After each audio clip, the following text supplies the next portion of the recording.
लाठीचार्जनंतर सलग तिसऱ्या दिवशी आंदोलक जंतर मंतरवर ठाण मांडून शिक्षण मंत्री धर्मेंद्र प्रधान यांच्या राजीनाम्याच्या मागणीवर विद्यार्थी ठाम। जंतर मंतरवर रात्रभर पावसात आंदोलकांचा ठिय्या। रात्री उद्धव ठाकरेंनी घेतली जंतर मंतरवरील आंदोलकांची भेट। एका राजीनाम्याने चालणार नाही, व्यवस्था बदला, उद्धव ठाकरेंचं आवाहन। आज सकाळी 10 वाजता दिल्लीतून उद्धव ठाकरेंची पत्रकार परिषद।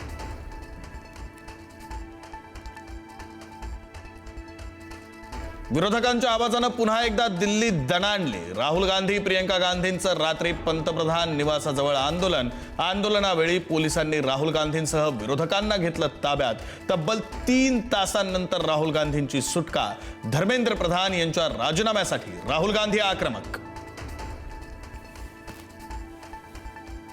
आंदोलनादरम्यान राहुल गांधींना दुखापत। झटापटीमध्ये राहुल गांधींच्या नाकाला दुखापत।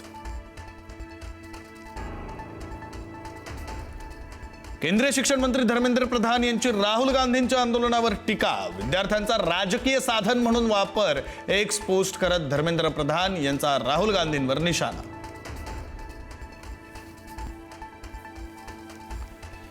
पावसाळी अधिवेशनाचा आज तिसरा दिवस। नीट पेपर फुटी, सीजेपी आंदोलन आणि राहुल गांधींना झालेल्या धरपकडीचे पडसाद उमटणार।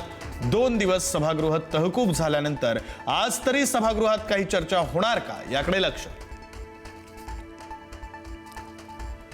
तरुणांच्या समर्थनार्थ मनसेचं आज मुंबईत आंदोलन। आझाद मैदानावर सकाळी 11 वाजता आंदोलन। चला व्यवस्थेला प्रश्न विचारूया असं म्हणत सरकारला घेरणार।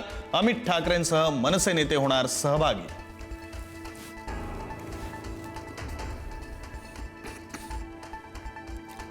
मराठा आंदोलक मनोज जरांगे पाटलांचा विद्यार्थ्यांच्या आंदोलनाला पाठिंबा। जरांगे पाटील आज दिल्लीत जाऊन घेणार विद्यार्थ्यांची भेट। सकाळी 11 वाजता जरांगे जंतर मंतरवर पोहोचणार।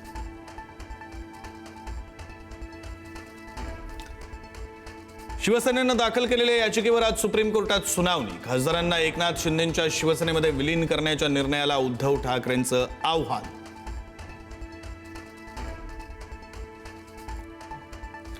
मुख्यमंत्री देवेंद्र फडणवीसांचा आज वाढदिवस। वारीत साजरा करणार वाढदिवस। वेळापूरमधून मुख्यमंत्री वारकऱ्यांसोबत माऊलींच्या पालखीत पायी चालणार।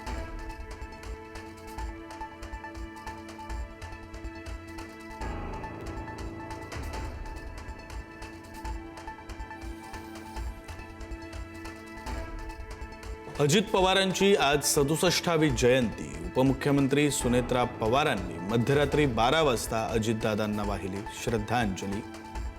तर चिरंजीव जय पवार आणि सुनबाई ऋतुजा पवारांसह घेतलं स्मृतीस्थळाचं दर्शन।